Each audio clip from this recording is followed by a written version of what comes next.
Avant de commencer, quelques mots à propos de ce podcast. Ce podcast est possible grâce à ses contributeurs et animateurs, mais aussi aux sociétés qui le sponsorisent.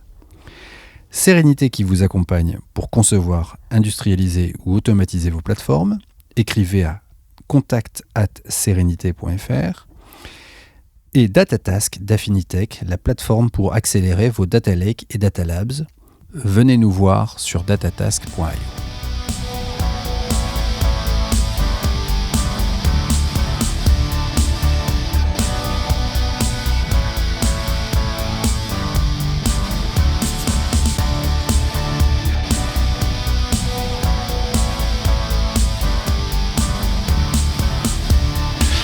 Bonjour à toutes, bonjour à tous, bienvenue dans un nouvel épisode du Big Data Hebdo. Le Big Data Hebdo, c'est le podcast francophone de la data et de l'IA.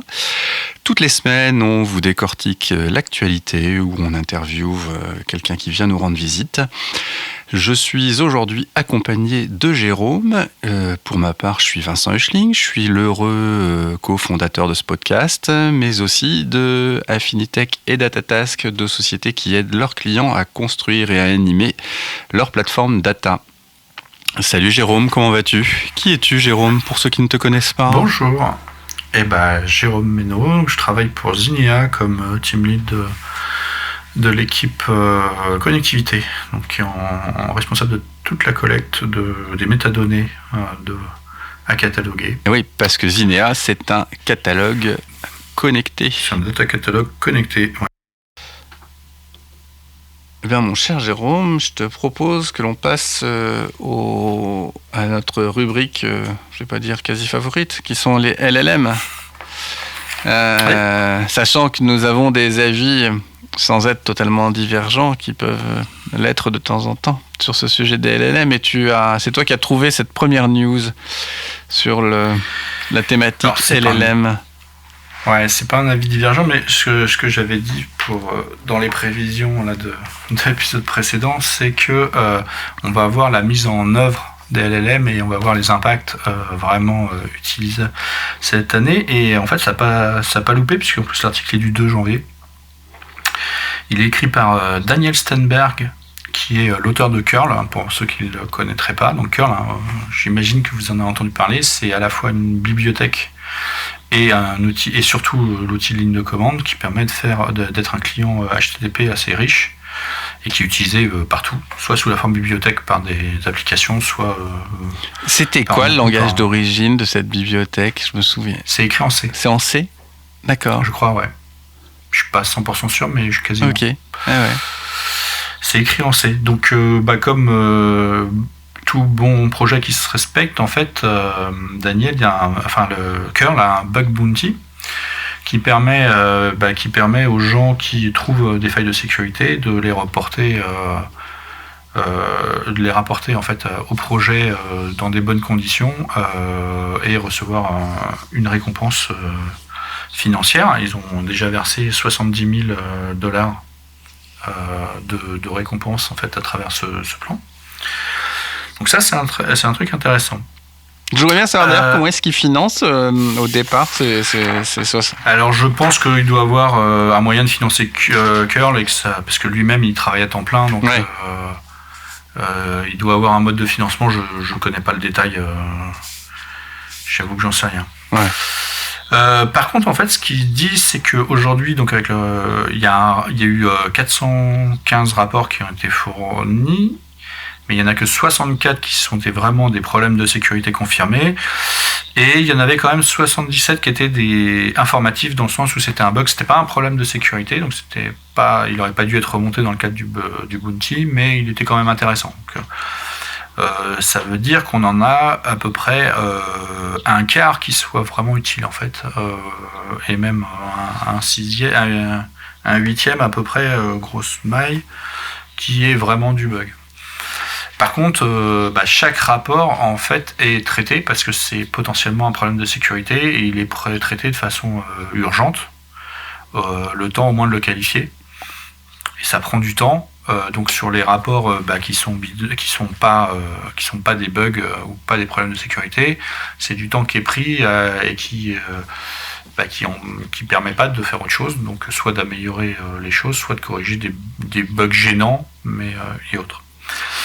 Le truc, c'est que dans les rapports bidons, il y en a pas mal, c'était des gens qui se disent « Ah, je vais gagner un peu de sous, donc je prends l'outil machin, je le passe dessus, je crache le rapport et je balance le rapport. »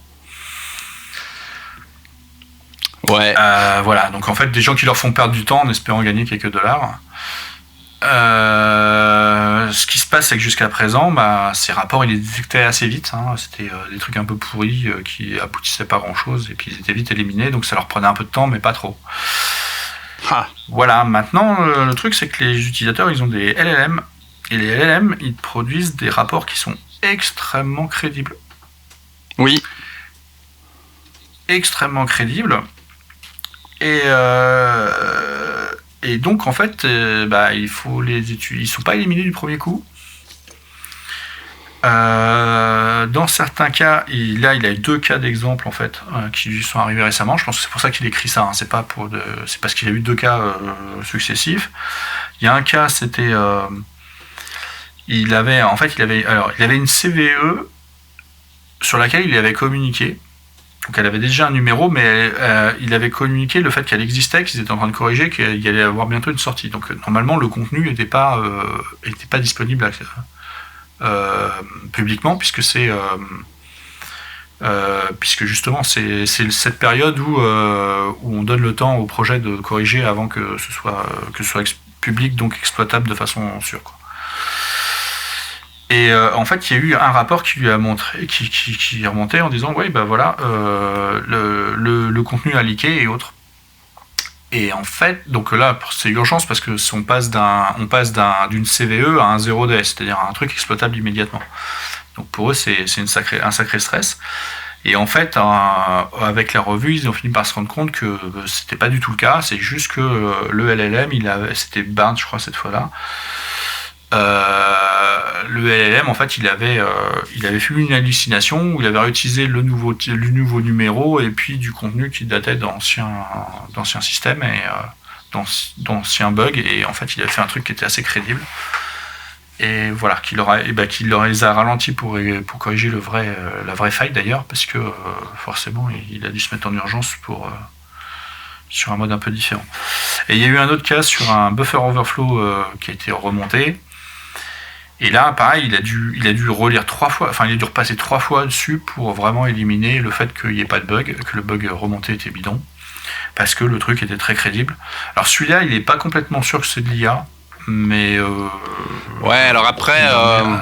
c'est toujours pareil, c'est-à-dire que là, on est quand même dans de la démarche intentionnelle de fournir un truc bien dégueulasse, quoi.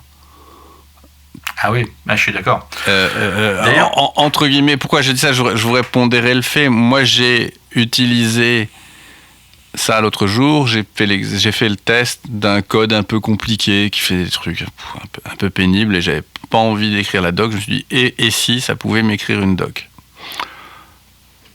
Donc j'ai mis le code dans le chat, et puis j'ai dit, raconte-moi ce que ça fait, décris-moi les trucs.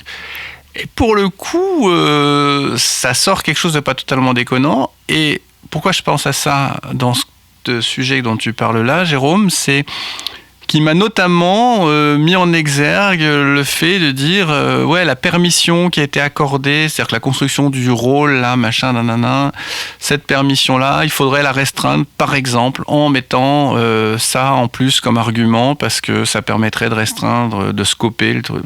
Donc des remarques quand même d'amélioration de la sécurité et d'application de bonnes pratiques sur mon code que j'ai trouvé pas totalement déconnantes. Oui. Que j'aurais probablement trouvé en faisant une lecture minutieuse du truc et ainsi de suite, évidemment.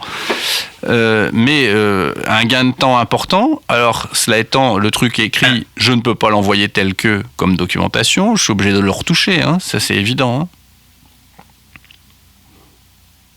Bah oui, mais en fait, alors je vais rajouter les nuances que j'avais un peu exclues de mon résumé, parce qu'il met des nuances. Hein. Il ne râle pas contre les LLM en soi, même si le titre pourrait le suggérer, puisque le titre, c'est le I dans LLM signifie intelligence.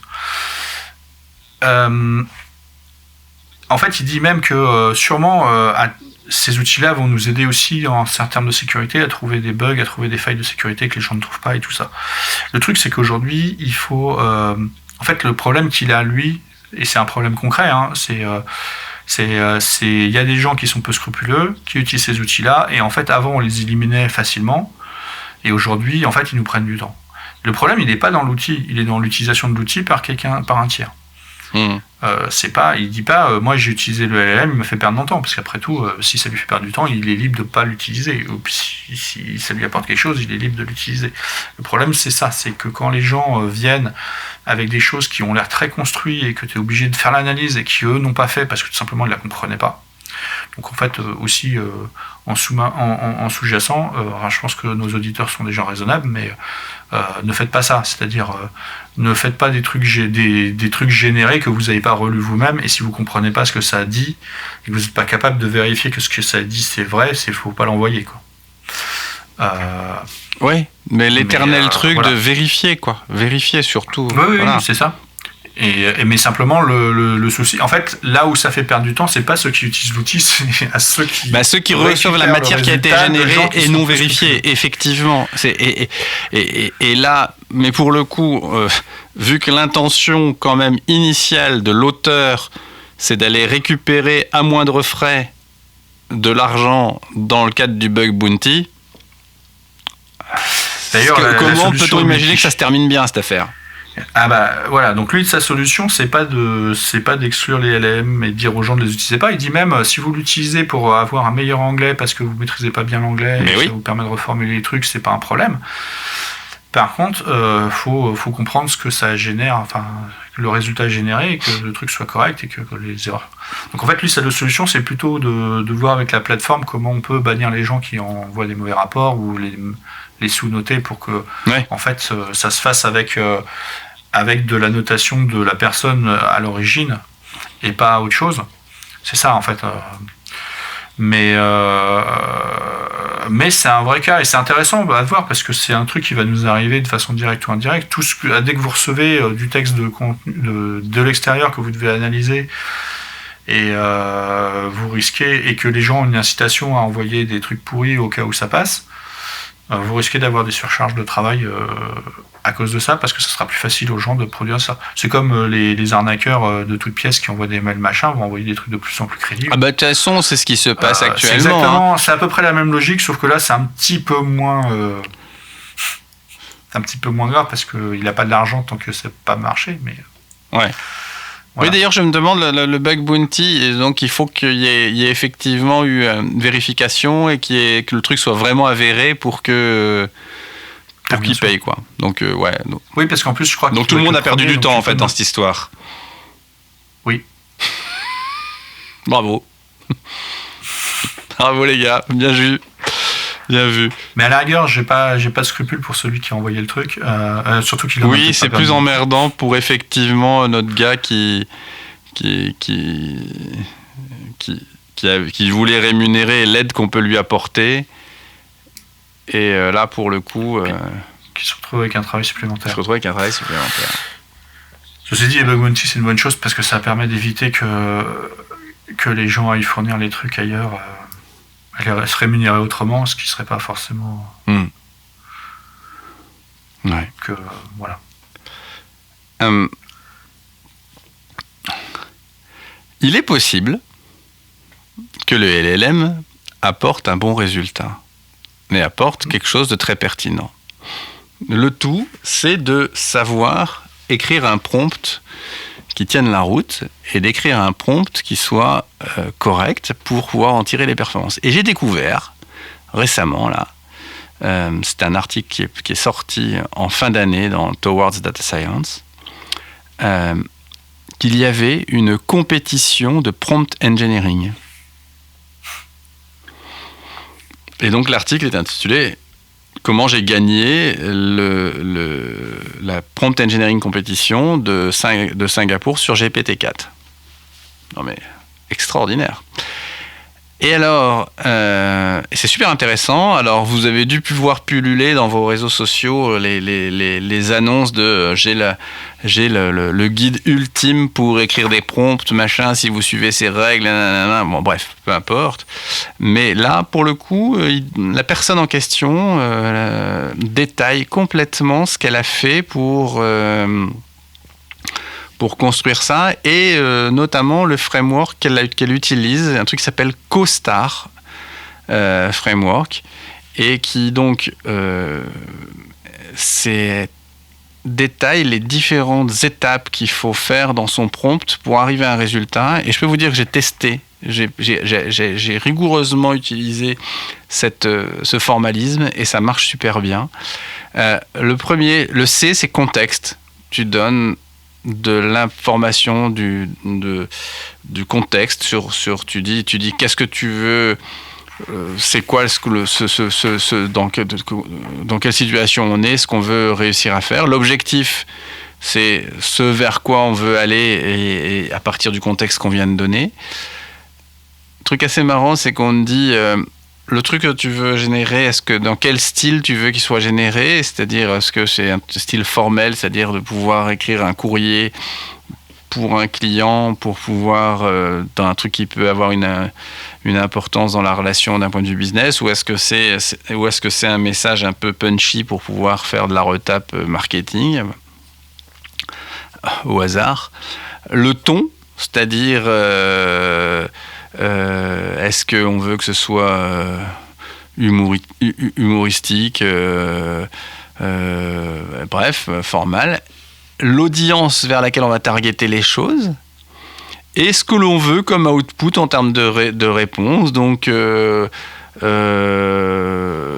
que c'est quelque chose que l'on va interroger de manière programmatique et donc récupérer un JSON? Et ce truc-là marche vachement bien.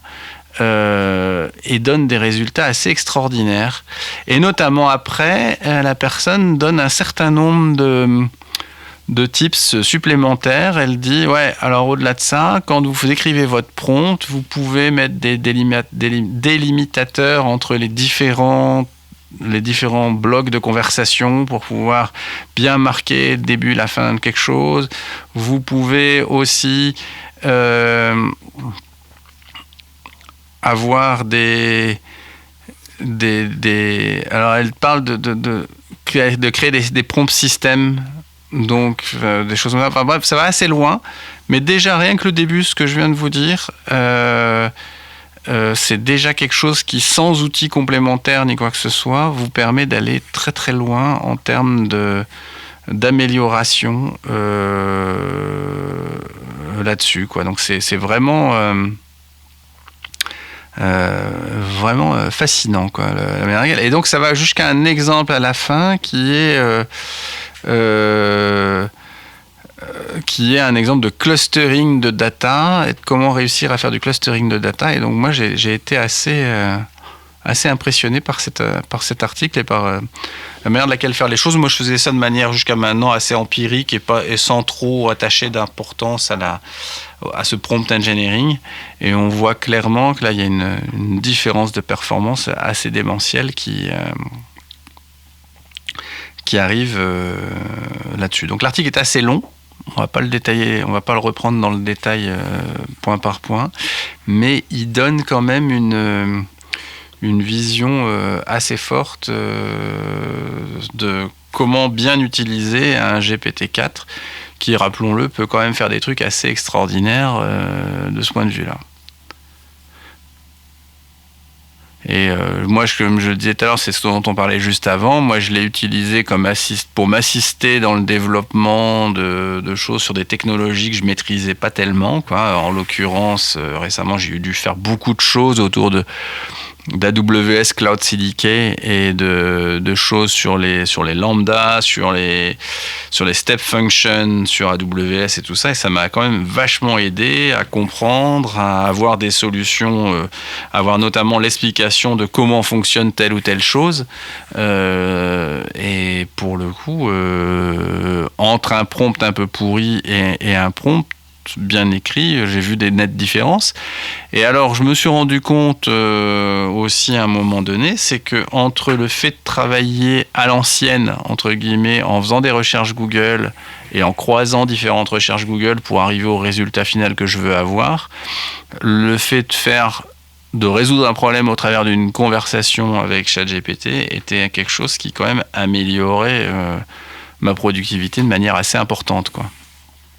Et de toute façon, il y a, pour revenir sur le débat qu'on avait juste avant, Jérôme, parce que je te vois venir, je te connais, il y a de toute façon un juge de paix qui est ça marche ou ça marche pas, quoi, le truc qui est produit. Et j'ai trouvé que ça sortait des trucs qui étaient quand même plutôt efficaces, quoi. Voilà. Ouais, mais je pense que ça va. Oui, c'est bien, effectivement, il faut qu'on apprenne à l'utiliser. Je pense qu'effectivement, il faut qu'on fasse sauter ce verrou mental qui est de ne pas oser utiliser et de ne pas oser questionner. On a ce truc, moi je fais partie de ces gens qui essayent d'abord de résoudre le problème sans aide et après je me fais aider. Et je pense que d'entrée de jeu, il faut. Progresse, hein. Comment ? Le truc, c'est que si tu veux progresser, il faut c'est certain, bien sûr. Que tu fasses les choses sans aide avant et qu'après tu comprennes le truc et que tu prennes le temps aussi d'analyser le résultat ou l'aide que tu as eu. Alors, tu vois, par exemple, ce qui est très certain. C'est pour ça que ces trucs-là, c'est un risque, hein, c'est que qu'on apprenne plus grand. Enfin, Oui, et qu'on se contente de copier-coller le truc sans même lire ce qu'il y a au milieu du bloc. Mais ça, c'est le même problème avec Stack Overflow. Hein. Ouais, tout à fait. Si tu fais de la copie Stack Overflow, tu utilises mal comme Stack Overflow. Mais moi, de toute façon, je reprends le truc et je réécris à côté à chaque fois. De toute façon, j'ai jamais réussi à utiliser ça sans aller réécrire à côté. Donc, ouais, de toute façon, il y a cette phase de réécriture qui est déjà incontournable, quoi. Ok. Et pour terminer cette phase sur le GPT, c'est un article qui a été écrit par quelqu'un que je connais, que j'ai eu l'occasion de rencontrer plusieurs fois, qui est Olivier Mégéant, qui faisait d'ailleurs à une époque un très bon podcast qui était demain.ai. Et je crois qu'ils ont arrêté avec son collègue de faire. Parce que maintenant ils font aujourd'hui.ai. Aujourd'hui ils font aujourd'hui.ai, voilà, parce que c'est devenu une réalité. Et donc il a écrit un article sur le GPT Store. Et donc si vous avez un accès à ChatGPT, je crois que c'est ChatGPT Plus, la manière de laquelle c'est écrit, donc le truc à 20 balles par mois là. Donc c'est quand vous êtes abonné à ChatGPT+, vous avez un store qui vous permet d'aller chercher plein de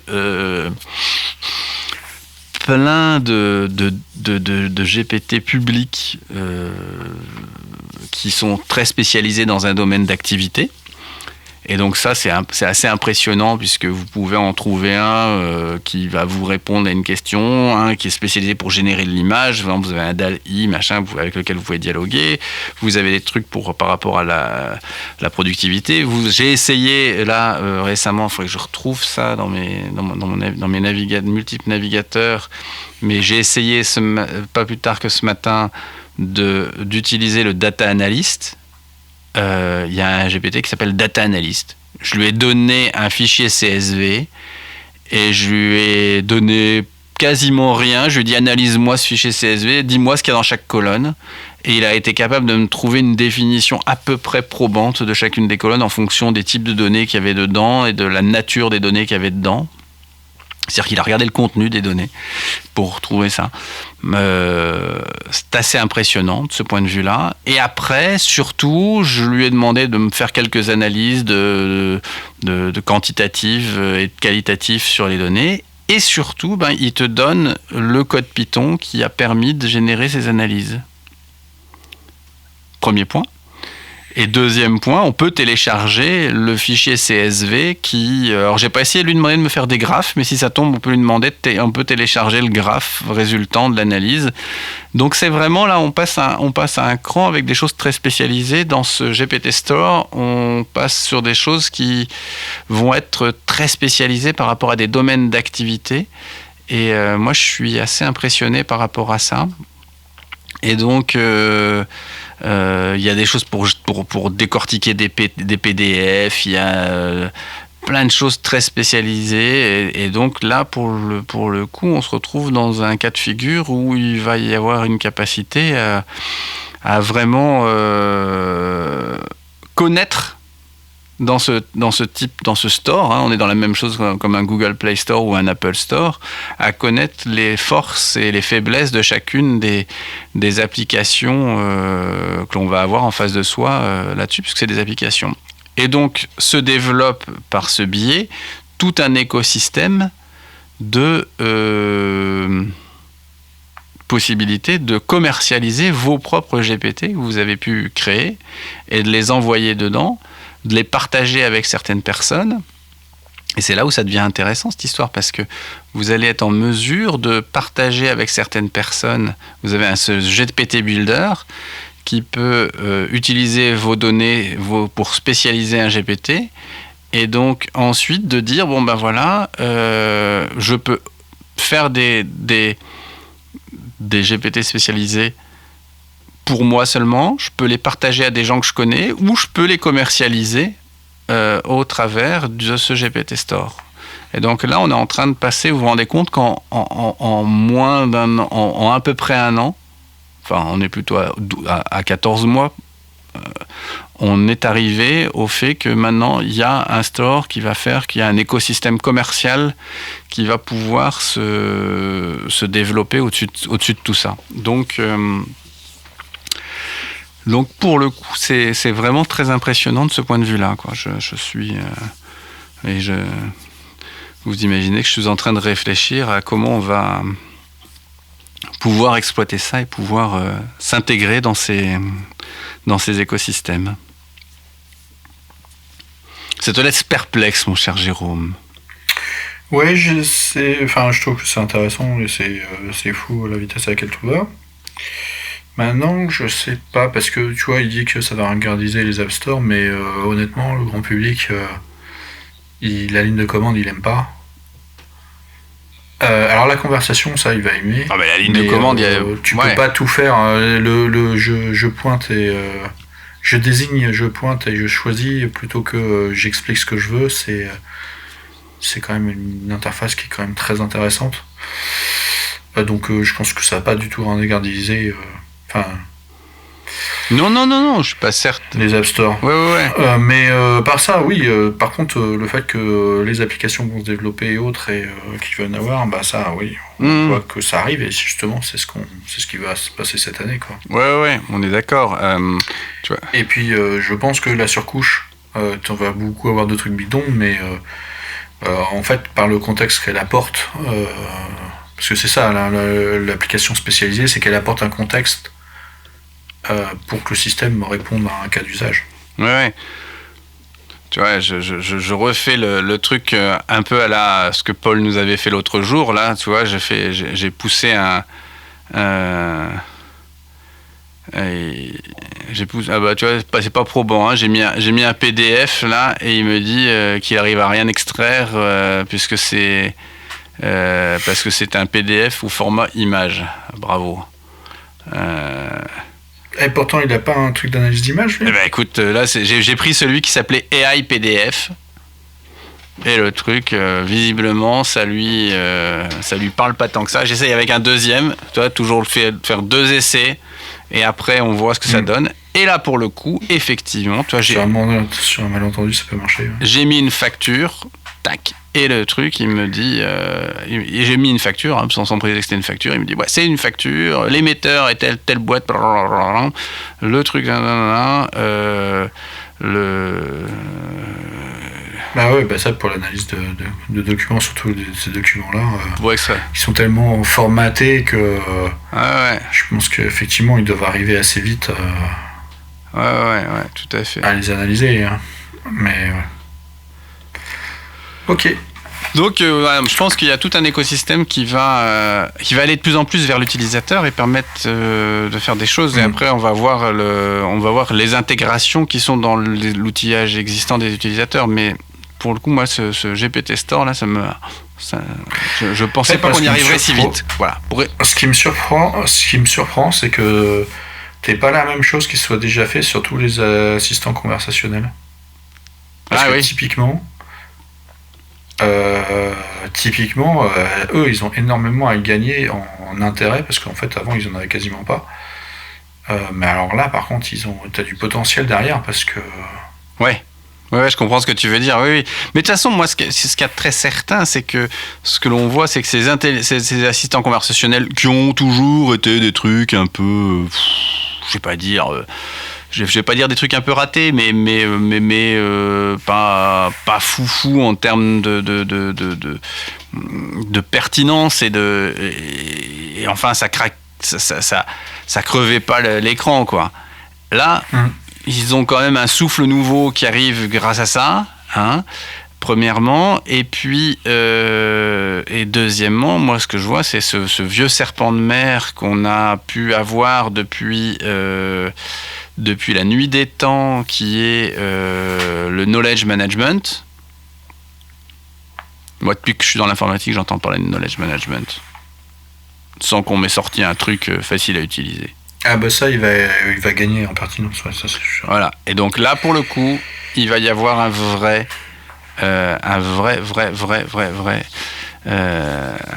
truc qui va se développer. On va parler un peu de data engineering, et puis notamment de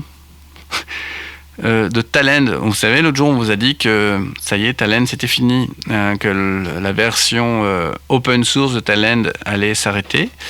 On en a parlé dans un épisode il y a de ça quelques temps. Et puis, tu nous as remonté, Jérôme, un petit article qui est... puisque c'est imminent, hein, c'est le 31 janvier de cette année que la non-disponibilité va arriver. Donc le jour on en a parlé sur le fait que ça allait venir, mais on sans trop se rendre compte que ça allait être si vite devant nous. Et donc ce que les compagnies vont pouvoir faire pour pouvoir juguler tout ça. Alors je pense qu'à court terme, ce qu'ils vont pouvoir faire, c'est payer. Sachant que c'est prohibitif. Mais... Parce que faire une migration vers un nouvel outil, bah forcément, ça se planifie, ça se prépare, ça se fait sur la durée. Mais il y a des outils alternatifs qui sont proposés. Tout à fait. Alors, c'est plutôt des outils pour des gens qui démarrent. C'est pas des outils vers lesquels on peut migrer l'existant, quoi, entre guillemets. Une migration propre, non, tu peux pas. Mais par contre, tu peux migrer. Je veux dire, il y a migrer et migrer. Il y a remigrer en prenant et en reposant et ça marche. Et il y a le migrer, c'est-à-dire tu prends un nouvel outil puis tu transfères tes trucs vers le nouvel outil. Alors c'est vrai que ça peut être un peu compliqué. Ouais, tout à fait. Mais en fait, pour ceux qui démarrent, oui, alors là pour le coup, il y a des alternatives. Alors si on veut garder de l'open source gratuite, il y en a un dont j'entends parler déjà depuis pas mal de temps, qui est Nifi, qui est un système Clicodrome aussi, qui est très très bien. Ouais. Qui a ses richesses et autres, et qui a l'avantage d'être porté par la fondation Apache, parce que finalement le problème de Talend, c'était du faux open source, quoi. Bah oui, c'est ça, ouais, tout à fait, il y avait C'était de l'open source opportuniste, parce que j'ai relu l'annonce où ils expliquent qu'en gros, comme il n'y a plus trop de contributeurs, on va arrêter de mettre en open source. En gros, les gens développent plus gratuitement pour nous, donc maintenant on va fermer le truc. Mais je pense qu'il y a aussi l'effet produit d'appel. En fait, c'était ça, c'était un produit d'appel et en même temps, d'une façon moindre, profiter de... Cela étant, néanmoins, moi je connais des quantités astronomiques de gens qui ont des trucs en prod basés sur cette version open source. Oui. N'oublions pas que Talend est un générateur de code Java qui est compilé, qui génère un jar que vous allez pouvoir exécuter. Et donc beaucoup de gens prod comme ça, en récupérant le jar, en le packageant et en l'envoyant en prod. Ce qui est un truc assez dégueulasse, comme façon de faire. Le Talend, la version payante de Talend, est très très différente puisqu'elle intègre le serveur qui va permettre de faire tourner le jar en question. Et elle intègre aussi des librairies supplémentaires pour pouvoir faire des choses. Typiquement, il y a le traitement en masse à grosse échelle de données. Il est assez compliqué à faire avec la version open source, qu'il y a des choses qui permettent de faire du pushback de SQL vers les serveurs plutôt que de traiter tout localement sur l'exécuteur Talend. Bon, il y a plein de petites choses comme ça qui font quand même que c'est plus adapté à des sujets d'ampleur. Mais bon, faut pas perdre de vue qu'un mec qui aujourd'hui faisait de l'open source parce que pas cher, parce qu'il avait 12 000 petites extractions à faire tourner, des trucs sans trop d'enjeux, demain, aller payer un Talend plein pot, c'est hors de prix, quoi. Ces ETL sont des trucs qui aujourd'hui... Oui, c'est sûr, mais alors il risque d'y avoir. Alors ce qui est possible, c'est que de toute façon, les logiciels ne cesseront pas de fonctionner. C'est juste que derrière, il n'y a plus de support, il n'y a plus de security vulnerability, tout ça. Donc ce qui est probable aussi, c'est que il y a un fork qui se fasse. Je sais pas si tu as eu des nouvelles sur le fait qu'il y aurait un fork. Je sais pas. Il y avait Apache Hop qui, mais je sais pas si c'est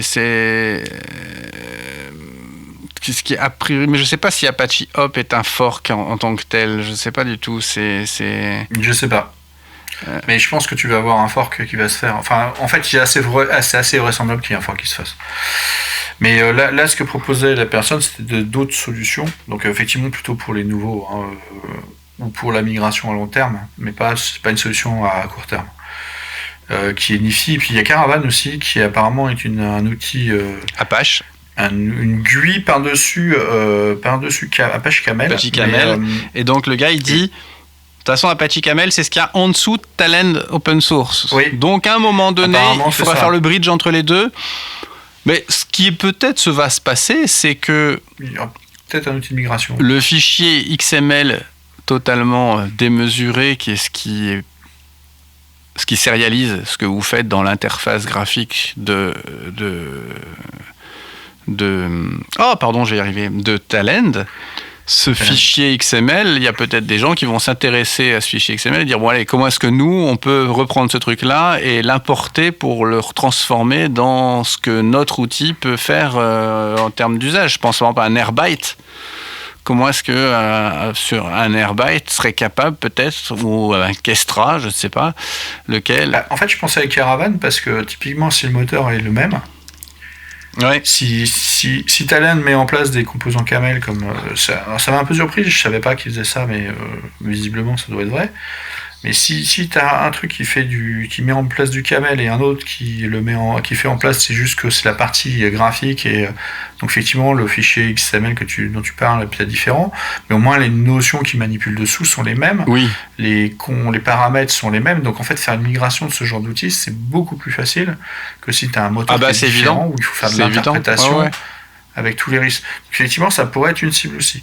Et c'est possible qu'il y ait des outils de migration qui vont permettre de le faire. Et effectivement, je suis sur la page de Caravan. Mm-hmm. Et Caravan, t'as une belle GUI et t'as notamment un plugin dans VS Code, c'est-à-dire que t'es capable de faire d'avoir quelque chose avec des graphiques dans VS Code pour montrer la topologie de ton truc. Voilà, donc si ça tombe, il y a une porte de sortie pour tous ces gens qui doivent être désespérés à l'idée qu'ils ne vont plus pouvoir utiliser. Ouais. Voilà, donc par contre si vous voulez faire, si vous partez sur des projets neufs, donc soit vous partez sur du Talend payant et en connaissance de cause, mais regardez Apache Nifi, regardez Caravan, et je dirais, alors c'est du commercial, mais je trouve qu'il est intéressant, c'est Matillion. En fait, Matillion pour moi c'est la version Clicodrome de DBT. Alors, j'en ai un très bon rapport, je précise. Effectivement, mais c'est la même logique. Ouais. Et c'est intéressant. Alors, ce qu'il faut voir, c'est aussi que tous ces outils, Matillion et autres, poussent de l'exécution sur les outils tiers avec lesquels ils interagissent. Là où Talend avait un truc qui était très particulier, c'était d'exécuter le data flow en son propre environnement. C'est-à-dire de se connecter aux bases, de tirer la donnée de la base, de la processer localement et de la réécrire ailleurs. Oui, c'est ensuite. l'ETL traditionnel. Voilà. Il y a clairement ce petit bémol qui est non négligeable de ce point de vue-là. Les ETL modernes, comme Matillion, comme je ne sais pas si Nifil le fait. Caravan, je pense qu'il est plutôt sur le modèle historique. Je tire la donnée et je la processe. Ouais, éventuellement, je peux faire du push de temps en temps, mais les nouveaux outils comme DBT, comme Matillion pour un outil graphique, comme je pense que les trucs de chez Snowflake là, Snowpark, ça doit être assez proche. Ouais, Snowpark, ça s'exécute au plus près de la donnée. Ouais, tout à fait. Ça s'exécute près de la donnée, mais par contre c'est peut-être c'est pas dans le peut-être pas toujours dans le moteur lui-même. Si, en fait, c'est un entre guillemets presque un sidecar au moteur de la donnée, au moteur SQL, quoi. C'est-à-dire qu'en fait. Oui, mais c'est pas à la fin, c'est pas une requête sur le moteur, quoi. C'est des requêtes. Enfin. Tu dois instancier une ressource pour exécuter ton code. Parce que là, les DBT, typiquement, il fait. Alors, tu as besoin d'avoir un truc qui tourne le DBT, mais il est tout petit. C'est rien, c'est une demi-CPU, hein, le truc. Ouais. Ouais, et lui, il va lancer des requêtes. Tout à fait. Et c'est pareil pour Matillion. Et c'est l'intérêt de ces outils-là, en fait. C'est que. Oui. Tout à fait. C'est tout l'intérêt de ces trucs-là. Et ce qu'il y a de certain, c'est qu'effectivement, quand on regarde tout ça, je suis pas certain, tu vois. C'est qu'aujourd'hui, c'est peut-être l'occasion de changer de paradigme et d'aller vers quelque chose de très différent, quoi. C'est un moment. Quelque chose de neuf, ouais. Parce que reproduire ce vieux schéma, se dire il faut que je retrouve un outil qui me permet de rester dans ce vieux schéma. Alors bon, moi j'ai été confronté au côté réfractaire au changement de population qui depuis la nuit des temps utilise ce genre d'outils. Leur faire penser différemment, c'est super difficile, hein. Donc vous savez tous mon désamour profond pour cet environnement. Mais voilà, quoi. Ok. Bien. Jérôme, je propose qu'on parle très brièvement et pourtant on pourrait en parler très longuement, mais l'heure tourne. Ouais. Justement, d'une façon un peu plus moderne de processer de la donnée, qui est ce que Netflix fait avec Maestro et des tables Apache Iceberg.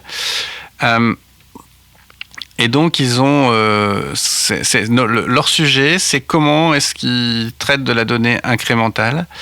Et cette donnée incrémentale, et donc c'est l'éternel sujet de dire je veux avoir la donnée la plus fraîche possible, c'est-à-dire que je vais récupérer de la donnée dans des datasets Iceberg qui ont été mis à jour. Et comment est-ce que je veux être certain que ce soit exhaustif et pour pouvoir fournir des résultats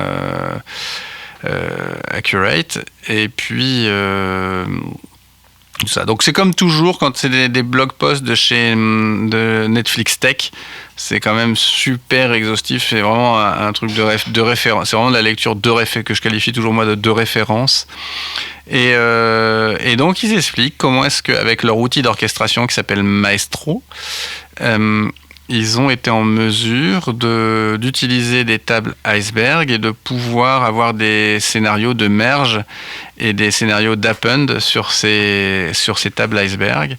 Et donc c'est assez. Si vous avez, moi je suis assez nouveau sur Iceberg, j'ai pas eu l'occasion de l'utiliser. Et donc ça m'aide de comprendre un petit peu comment est-ce qu'on peut considérer que quand des gens Netflix écrivent sur une manière de faire qu'ils ont eu, ils l'ont éprouvé. Et comment est-ce qu'ils sont en mesure de pouvoir dire derrière cette façon-là, c'est la bonne façon de faire, quoi. Donc, et notamment, c'est super bien illustré sur l'évolution dans le temps, de dire dans le catalogue Iceberg, on récupère les métadonnées, on a des fichiers de données qui sont dans différentes partitions sous-jacentes, et Et donc, à partir de là, comment est-ce que l'on fait pour merger ces partitions, pour en faire une nouvelle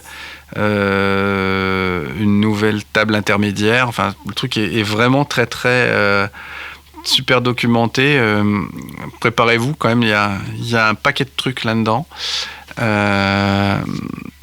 Et je trouve que justement, tout à l'heure on parlait de changer de paradigme. Je ne sais pas c'est la combienième itération de la manière de laquelle Netflix processe ses données, mais on doit en être à un nombre incalculable. Et c'est toujours, ils ont une capacité à remettre en cause des façons de faire qu'ils avaient auparavant qui, moi, me stupéfait complètement. Ça semble à chaque fois qu'il y a quelqu'un qui a un changement d'équipe ou un changement de responsable à un certain niveau, t'as une remise en cause de... Tu penses que c'est ça chez eux ou c'est dans la culture? Je peux pas dire si c'est ça ou pas, mais ça pourrait l'expliquer en tout cas. Ou c'est clairement quelque chose qui est une constante volonté de faire évoluer les choses, quoi. Alors je pense que il faut avoir l'ouverture au changement pour pouvoir faire ça. Maintenant, souvent quand t'es lancé sur un projet machin, t'as plus tendance à le faire évoluer que... il faut vraiment que t'aies un cas très fort pour que tu le remettes en cause. Ouais, c'est sûr, ouais. Mais je pense que ça peut se faire comme ça. Après, oui, c'est possible que si ils changent. De toute façon, ils ont une ouverture au changement, ça c'est clair. Ouais. Mais là, les mecs ils disent de toute façon, on avait clairement des trucs. C'est qu'à un moment donné, on a des pipelines qui duraient plus de 10h30, et donc il fallait qu'on les condense énormément. Et donc voilà quoi. Donc à un moment donné, voilà, ils sont passés de pipelines qui durent 10h30 à 45 minutes d'exécution. C'est pas mal. Donc, et le truc est assez bien explicité avec aussi, ça va assez loin, puisque vous avez les schémas de justement d'évolution d'un pipeline, de comment il était auparavant, et aussi avec avec les queries SQL, comment est-ce qu'elles ont évolué. Donc moi, je suis assez, c'est assez fascinant, et donc cette capacité de gérer de la donnée avec le catalogue de données qui est dedans de Iceberg, ça me fait penser qu'il y a vraiment un truc à faire autour de cet iceberg, de cette table iceberg pour pouvoir mettre de la donnée de manière, pouvoir dépasser un petit peu ce qu'on a aujourd'hui avec les fichiers parquets, où évidemment on bute sur des choses à un moment donné. Et là, le fait de pouvoir avoir du change data capture qui se fasse dessus, c'est-à-dire se dire finalement j'ai une table, je fais du change data capture pour savoir ce qui est effectivement modifié, et c'est avec ça que je vais aller... C'est à partir de ces pointeurs dans le change data capture que je fais mes modifications. C'est clairement un truc qui peut vraiment changer quand on est face à une problématique d'échelle importante, quoi. Alors le gros problème de ça, c'est qu'à l'instant T, moi je suis pas certain d'en avoir vraiment besoin, donc ce serait vraiment par coquetterie que j'irais le faire. Mais le truc, c'est de se souvenir que ça existe le jour où tu en as vraiment besoin, qui va être un autre sujet, quoi, pour le coup. Ouais, après, je vois qu'ils ont utilisé Iceberg, parce que finalement, aujourd'hui, tu as Iceberg et tu as Delta Lake. Ouais. Et je remarque qu'en gros, à part Databricks, tout le monde a tendance à choisir Iceberg. Bah ouais. Il semble y avoir plus de gens qui supportent, qui se liguent autour de Iceberg que Databricks, qui est effectivement un peu seul dans les utilisateurs de son Delta. Ouais. Oui, pourtant le Delta, il me semble qu'il est bien... il répond à cette problématique, notamment de transactionnel, entre guillemets, j'insiste. Oui, mais je veux dire, il a été mis de façon autonome comme produit. Oui, c'est open sourcé complètement, c'est-à-dire qu'il n'y aurait pas de raison de ne pas l'utiliser. Je ne sais plus s'il a le logo Apache ou pas, mais... on n'en est pas loin. A priori, de ce que nous disait Quentin, quand on en avait parlé avec lui, il nous avait dit, foncièrement... ça a vocation à être open source, quoi, et être libre d'utilisation. Ouais, tout à fait. Mais apparemment les autres, pour l'instant... Alors je sais pas si... Ouais.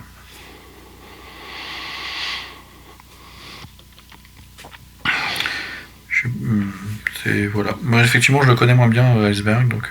Ouais, je me dis qu'à un moment donné, si j'arrive à dégoter un peu de temps, je ferai quelque chose là-dessus, parce que il y a vraiment, vraiment, à mon avis, un potentiel assez important autour de cette technologie, comme on l'a vu précédemment, le fait que notamment DuckDB permet d'utiliser ces formats-là peut être quelque chose qui m'amènera à l'utiliser tôt ou tard. Mon cher Jérôme, où est-ce qu'on peut te retrouver ? Sur Blue Sky. Ah, tu y es aussi sur Blue Sky, ouais, effectivement. Sur Twitter X, avec le même handle, sur Mastodon, avec le même handle. Et Mastodon, c'est framapiaf.org. Et voilà. Excellent.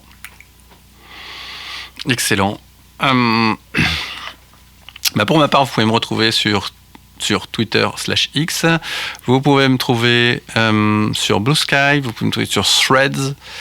Et j'en passe et des meilleurs avec le handle @vhe74. Vous pouvez me suivre sur LinkedIn aussi. Et puis, évidemment, l'endroit le plus proche pour me trouver, c'est le Slack du Big Data Hebdo. À très très vite. Ciao. À très bientôt.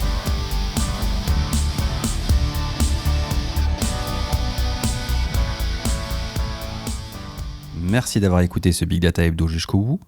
On vous serait reconnaissant de nous noter sur vos apps de podcast et d'abonner 2 de vos amis.